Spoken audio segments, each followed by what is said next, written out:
Hey guys, Janelle here with Design Dish episode number 6. And today we're talking about space planning.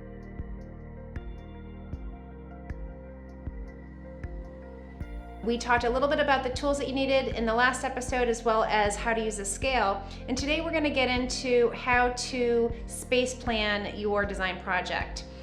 When you're space planning, the first step is to start with dimensioning the room.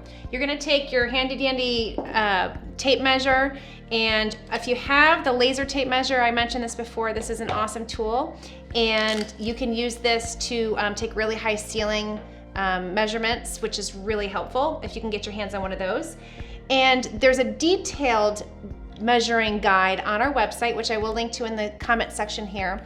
But as a high overview, you want to make sure you dimension all of the walls, not just the large dimensions from one wall to the other, but you want to actually get all of the openings as well. Where does one window start and where does it end? Where does the door opening start and where does it end? So all of those little detailed measurements are important in the design process. So once you get those detailed measurements, you're going to want to make sure that you also dimension your front door. That's something that happened to me years ago, which I will never forget, where we measured the opening to the door of the room, but not of the house.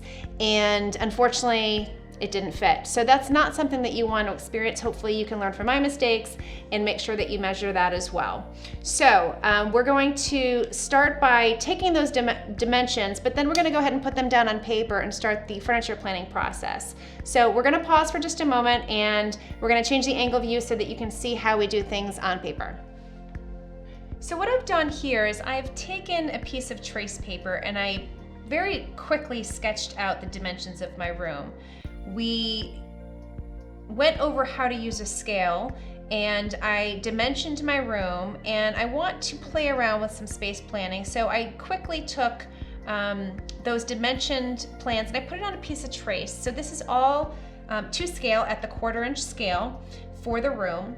And I want to figure out what furniture do I want in the space. So one of the tools that I like to use that I think is really helpful for you guys at home is to use trace paper. And I've drawn to scale pieces of furniture on trace. And I've got different stuff. I've got a chaise sectional, I've got a corner sectional, I've got a long coffee table here, I've got just a regular sofa. So this is a nice way without committing yourself, and this trace paper is super inexpensive, so it's really easy to just play around a little bit and see what feels right. So that's what we're gonna do. These are all to scale, so that's really important that the scale that your space is drawn at is also the same scale that your furniture is drawn at. That's super, super important. Okay, so let's play around a little bit. Let's see, this is going to be the living space, and these are already existing built-ins along this wall, and this is a kitchen island. So the kitchen is over here. We're not really gonna touch this section over here, but we have all of this space to work with. And I know that I want this to be my living area, and I want this zone near the kitchen to kind of be my eating area. So let's play around with some options. We've got a sectional, we could do that. These are all, again, you can write, some of them I wrote the dimensions on, like this one, for example, is a 72-inch sofa. Not all of them are dimensioned, but if you took your scale to the 1/4 inch scale, you could determine exactly what it is. I typically do like to write it on there because it's easy and quick reference. So here's an option with a sectional and a square coffee table, and then let's say we bring in a chair, okay? And this is a fireplace back here, so that might be like a little swivel chair, so I sort of like that. But that gives a lot of space over here, so what do we do with that? Here we have a very large dining table, but that kind of leaves some space over here, and this is a beautiful water view, so I'm not sure if that's really what I want to do. So we're going to play around a little bit more, and we're going to say, well, let's see what else we can do.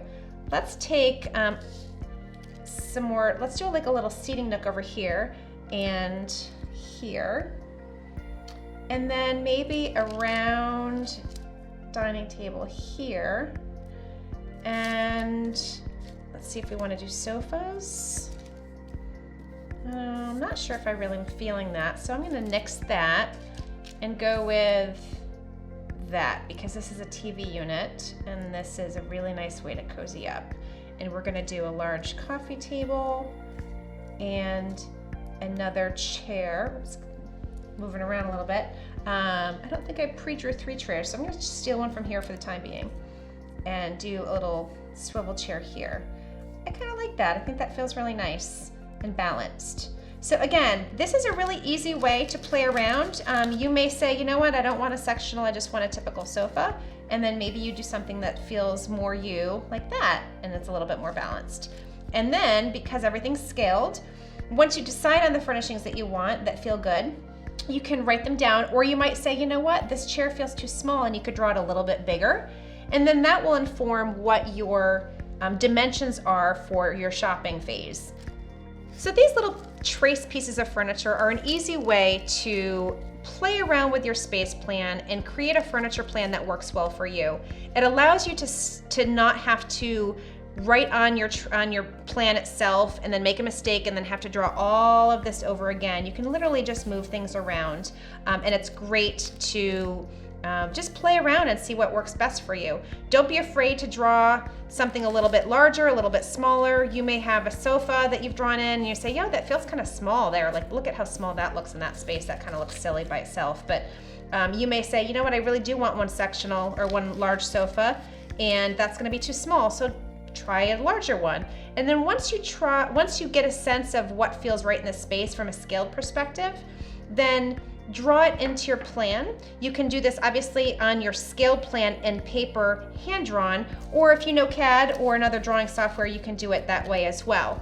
For this particular project, this was an actual project of ours, and we did ours in CAD, and we presented 3 different options to the client. One with a corner sectional and a large table with the 2 swivel chairs here, a chaise settee with a coffee table, a swivel chair, and a larger dining table with a coffee nook.